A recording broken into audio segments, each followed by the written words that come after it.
کی وزراء کونسل نے غیر ملکیوں کی واپسی اور دیگر اہم فیصلوں کا اعلان کر دیا۔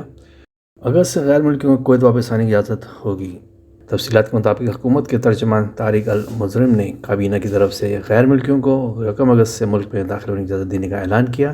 بشرطیکہ کہ انہوں نے کویت میں منظور شدہ anti coronavirus vaccine Pfizer, AstraZeneca, Moderna کی 2 خوراکیں جبکہ جانسن اینڈ جانسن کی کم سے کم 1 خوراک وصول کر لی ہو۔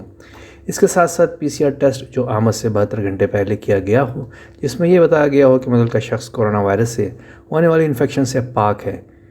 کویت میں داخل ہونے والے تارکین وطن کو 7 روز کی مدت کے لیے گھریلو کرنٹین میں رہنا پڑے گا۔ اگر PCR ٹیسٹ کے نتائج منفی ہوں تو اس کرنٹین کی مدت ختم کر دی جائے گی۔ کابینہ نے یہ بھی فیصلہ کیا ہے کہ شہریوں کو ملک سے باہر سفر کرنے کی اجازت نہیں دی جائے گی جب تک کہ وہ ریاست کویت کی طرف سے منظور شدہ اینٹی کورونا وائرس ویکسین کی 2 خوراکیں وصول نہ کریں، جبکہ معین اقسام کے افراد کو استثناء بھی حاصل ہوگی۔ وہ لوگ مخصوص عمر کے گروپس جن کی کورونا ویکسین دینے سے منع کیا گیا ہے، ایسے شہری جنہوں نے وزارت صحت سے منظور شدہ سند حاصل کی ہے جس میں کہا گیا ہو کہ وہ صحت کی وجوہات کی بنا پر ویکسین حاصل نہیں کر سکتے، جبکہ تیسرا حاملہ خواتین بشرطیکہ کہ وہ صحت کی وزارت کے ذریعے منظور شدہ حمل کا سند حاصل کریں۔ المظرم نے اعلان کیا ہے کہ کورونا وائرس کی ویکسین لگوانے اور مخصوص گروپوں جن کے ویکسین لگوانے سے مستثنیٰ قرار دیا گیا ہے کو مندرجہ ذیل مقامات میں داخلے کی اجازت ہوگی۔ ریسٹورنٹس اور کیفے ہال ویکسین نہ لینے والے افراد کو صرف آرڈر دینے کی اجازت ہوگی، جبکہ ہیلتھ کلب، سالون، پارلرز وغیرہ اور ویکسین نہ لگوانے والے افراد پر ایسے مالز میں داخلے کی پابندی ہوگی جن کا رقبہ 6000 میٹر سے زیادہ ہے۔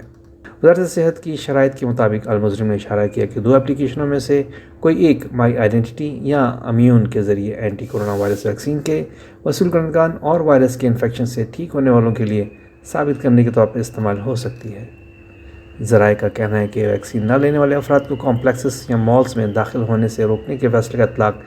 27 جون بروز اتوار سے بڑے تجارتی کمپلیکسوں پر لاگو کر دیا جائے گا جن کا رقبہ 6000 مربع میٹر سے زیادہ ہے۔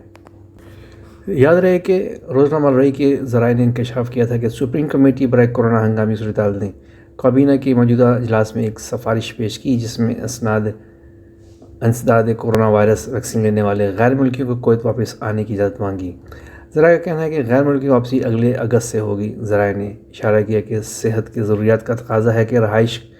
رہائشی کو کویت میں منظور شدہ موصولہ ویکسین یعنی فائزر، آسٹرازینیکا، موڈرنا اور جانسن میں سے کوئی ایک ہو، جو اس بات کی نشاندہی کرتی ہے کہ سفارشات کے مطابق مندرجہ بالا ویکسین لینے والے باشندے کویت میں قابل قبول ہو سکیں گے اور صحت کی ضرورت کے مطابق واپس کویت آ سکیں گے۔